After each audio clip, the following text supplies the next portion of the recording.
When it comes to the idea of making a will, it's probably something that if you've got a young family and you're just kind of starting off, maybe you've just had a baby, it might be the last thing that's on your mind.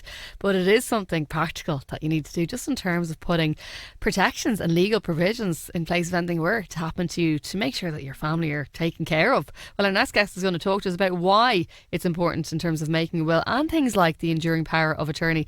It's great to have with us on the line Cora Sherlock from Cora Sherlock Solicitors.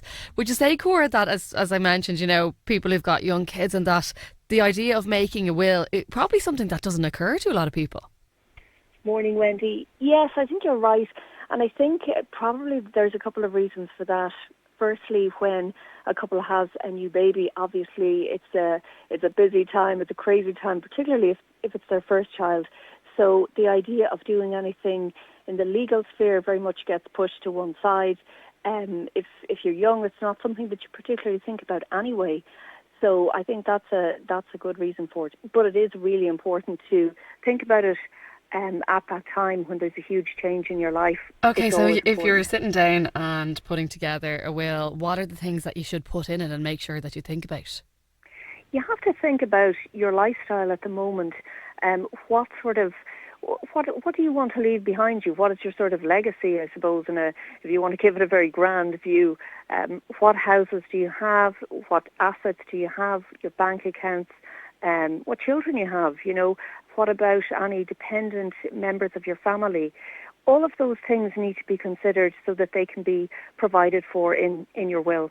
Yeah, and the thing is it's I think what people might find hardcore is that, say when you're starting out, people think of a will and they think, oh, it's just if I have things, things that need to be divested. But obviously when it comes to children, I mean, how does that work from a legal perspective? Like, let's say, for example, you put into your will the wishes that you have.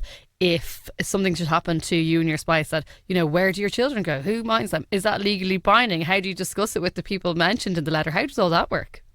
Yeah, it is legally binding. What you can do is put into the will who you want to name as guardian for your minor children.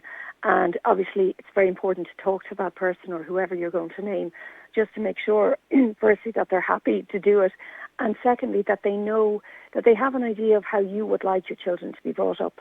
Excuse me, if anything happened to you. Then in terms of your own ideas, you can do what is called a letter of wishes. And that's a more lengthy letter that goes with the will, setting out things like what schools you'd like your children to go to, what religion you'd like them to be brought up. That's not legally binding, but it is given to the guardian of your children at the time, and it sets out a kind of a roadmap for them to bring up your children in the way that you would have done. Yeah, and it's probably a hard thing for a parent to think about, and you're hoping and praying it's totally unlikely.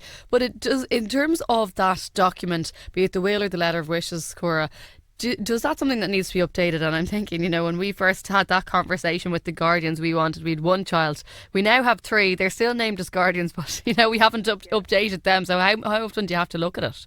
Well, I think probably the most important thing is to say to them, there's not one, there's now three. How would you be fixed with that? So that's the most important thing. Obviously, the financial considerations as well. One other thing that you can put into a will for minor children is a trust, which means that you would put the money into or put any provision that you're making for them into the control of somebody who looks after it until they come of age. So that's another option that can be done. And in terms of another element, Cora, the enduring power of attorney, what is it for and why do you need one? The enduring power of attorney is something, not everybody will need it, but it is something that is taken on board by people who perhaps have been diagnosed with dementia, the early stages of dementia, because it's a document that allows you to set out how you would like to be looked after if the time ever came that you weren't able to make decisions for yourselves. So a document is created, the enduring power of attorney document, and what happens there is a person called an attorney is appointed, and that person is given power to make decisions for you that will give you the best lifestyle if you weren't ever able to make decisions for yourself. And in terms of, let's say someone listening, they've drafted this document, they've got their will done up, their letter of wishes, all that sort of stuff. What does it need to make it legally binding? the will needs to be signed in the presence of two witnesses, and they both have to be there at the same time. Sometimes people think, oh, well, I'll sign it one day in the presence of this person and another. That doesn't work. The two people who witness have to be there at the same time, and they can't be people who are going to benefit from the will. There might be a slight exemption to that. If it's a solicitor signing, they're entitled to receive a fee for work, but that has to be covered in the will as well, so that's quite specific. So if there aren't two people signing, or there aren't two people witnessing the will, then the will is invalid. So it's really important that happens. And do those witnesses have any responsibility? Could they be called upon, or how does all that work?